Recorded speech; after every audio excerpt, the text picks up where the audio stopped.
The consequences of this are for all the people of Telangana to see in the collapse of the Medigadda barrage and massive financial burden that has been created in the resources of this new state, severely limiting its efforts to develop and bring prosperity to its citizens.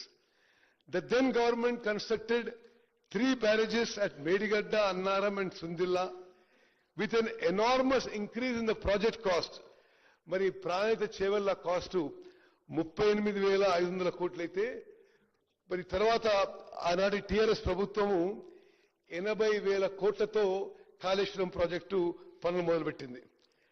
CAG report, controller auditor general report 2022లో ఇప్పుడు Kaleshwaram project 1,27,000 కోట్లు దాటొచ్చిన figures ఇవ్వడం జరిగింది. ఆ తర్వాత అంచనాల్లో Kaleshwaram project total cost 1,47,000 కోట్లు అయ్యే సూచనలు స్పష్టంగా అవపడుతుంది. అంటే 38,000 కోట్లతో అయిపోయే ప్రాణహిత చేవెళ్ల ప్రాజెక్ట్ ని అకారణంగా without any rational logical reason the then government, the then chief minister changed the decision and went in for the costly and non-viable Kaleshwaram project, which is now likely to cost the state 1,47,000 crores. ఇప్పుడు జరిగిన సంఘటన గురించి మనం వస్తే 21 October 2023న అంటే ఆనాడు రాష్ట్రంలో TRS ప్రభుత్వం ఉంది. 6 piers of block 7 of Medigadda barrage collapsed. The concerned assistant engineer filed an FIR in Mahadevpur police station on 22nd October. Now, ఇప్పుడు ఆ బ్యారేజ్ కొలాప్స్ అయ్యే నాటికి ఆ 3 బ్యారేజ్ల వల్ల ఈ రాష్ట్రానికి మరి ఎంత ప్రయోజనం జరిగిందో, ఎంత లిమిటెడ్ ప్రయోజనం జరిగిందో కొంత లెక్కల ద్వారా మరి మీ ద్వారా సభకి యావత్ తెలంగాణ ప్రజానీకానికి తెలియజేస్తున్నాం. అధ్యక్ష, కాళేశ్వరం ప్రాజెక్ట్ కట్టినప్పుడు సంవత్సరానికి 195 టీఎంసీలు లిఫ్ట్ చేస్తామని చెప్పి పదే పదే గత ప్రభుత్వంలో పెద్ద మనుషులు ప్రకటించారు. 195 టీఎంసీ పర్ ఇయర్. వాస్తవం ఎంత లిఫ్ట్ చేసిండ్రు? ప్రాజెక్ట్ ఇనాగ్రేషన్ 2019 నుంచి ప్రాజెక్ట్ కొలాప్స్ అయ్యే 21 అక్టోబర్ 2023 వరకు టోటల్ 5 ఏళ్లలో సంవత్సరానికి 195 టీఎంసీలు లిఫ్ట్ చేస్తామన్న ప్రాజెక్టులో 5 ఏళ్లు కలిపి టోటల్ లిఫ్ట్ చేసింది 162 టీఎంసీలు. 162 టీఎంసీల్లో 32 టీఎంసీలు మళ్ళీ సముద్రంలోకి వదిలిపెట్టారు. So balance left for irrigation was 130 TMC over 5 years. అందులో నార్మల్ లెక్కల ప్రకారం 10% ఎవాపరేషన్ లాస్ ఉంటే net water available in 5 years from Kaleshwaram project was 114 TMC. అధ్యక్ష, these are official figures drawn from the irrigation department records. ఇందులో మళ్ళీ 13 టీఎంసీలు కొండపోచమ్మ సాగరు, మల్లన్న సాగరు, రంగనాయక సాగర్ లో storage గా ఉన్నాయి. అంటే టోటల్ 5 ఏళ్లలో మరి 1,00,000 కోట్లతో కట్టిన కాళేశ్వరం ప్రాజెక్టు ద్వారా తెలంగాణ రాష్ట్రానికి ఉపయోగపడ్డ నీళ్లు 101 టీఎంసీ. అంటే సంవత్సరానికి 20.23 టీఎంసీ.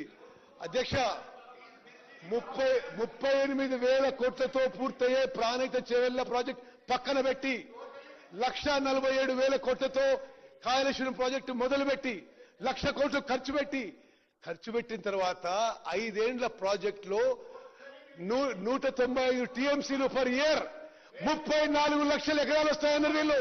34 లక్షల ఎకరాలు వస్తాయని చెప్పారు. 18 లక్షల ఎకరాలు కొత్త ఆయకట్టు, 16 లక్షల ఎకరాలు స్టెబిలైజేషన్ అని చెప్పడం జరిగింది. వాస్తవంగా 5 ఏళ్ల పాటు వచ్చిన నీళ్లు 101 టీఎంసీ. అంటే సంవత్సరానికి 20.2 టీఎంసీలు. అంటే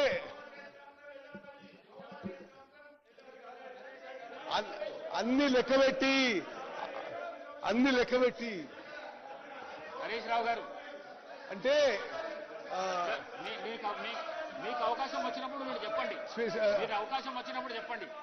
స్పీకర్ గారు, అంటే 1,00,000 కోట్లు ఖర్చు పెట్టి ఆ 1,00,000 I'm not yielding. Speaker sir, I'm not yielding. 1,00,000 కోట్లు ఖర్చు పెట్టి సంవత్సరానికి కొత్త ఆయకట్టు, న్యూ ఆయకట్, కొత్త ఆయకట్టు 1,00,000 ఎకరాలు కూడా రాలేదు.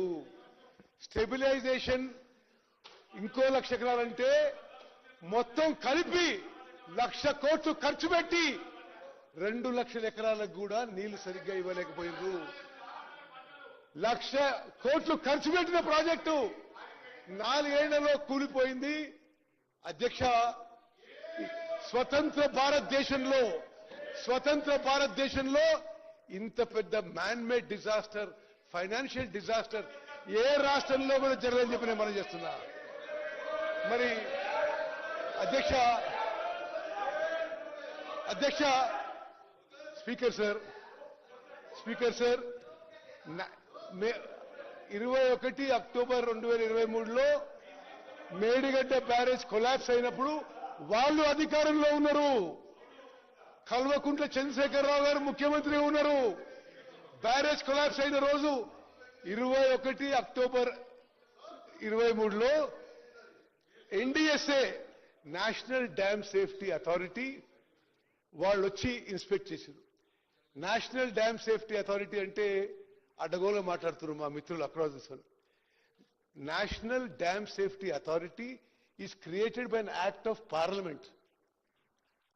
ఆ చట్టం పార్లమెంట్ లో వచ్చినప్పుడు మద్దతు తెలిపింది టీఆర్ఎస్ పార్టీ. వాళ్ళే మద్దతు తెలిపినారు.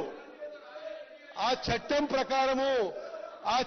ప్రకారము national dam safety authority create చేయబడ్డది. భారతదేశంలో డ్యామ్లు అండ్ బ్యారేజెస్ మీద అత్యంత నాలెడ్జ్, స్కిల్, అనుభవం ఉన్న వాళ్ళు ఈ నేషనల్ డ్యామ్ సేఫ్టీ అథారిటీ